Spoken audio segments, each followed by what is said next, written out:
একদম ঠিক।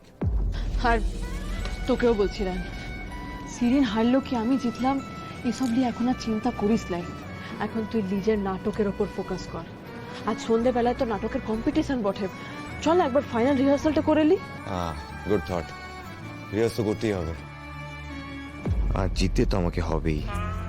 আজ আমার বেস্ট পারফরমেন্স দিতে হবে, নইলে আমি নিজেকে পারুলের যোগ্য প্রমাণ করতে পারবো না।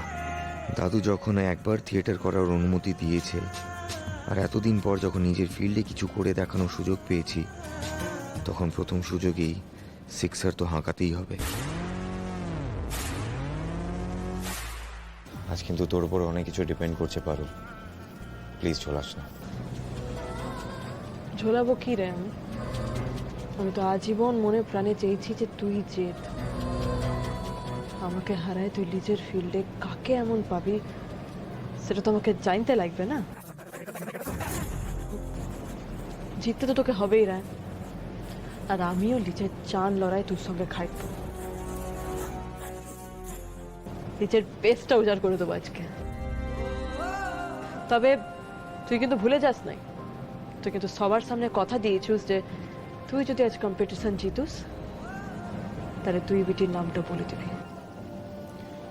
রায়ন বাসু নিজের কথার খেলাফ করে না, জিতলে ঠিক বলবো। এত কাণ্ড করে সংযুক্তা ধরা পড়ল, তোকে রাভা থেকে নিয়ে এলাম। আমার তো সবে সুখের দিন শুরু হয়েছে রে, কিন্তু তুই কাকে পেতে চাস সেটা যতদিন না জানতে পারছি না আমি শান্তি পাচ্ছিলাই। এবার এই কনফিউশনটা ক্লিয়ার করতেই হবে। একবার শুধু তুই জিতে আয়, পরের বোঝাপড়া পরে করবো। হ্যাঁ চলো চলো, রিহার্সাল শুরু করি, তোমরাও চলো।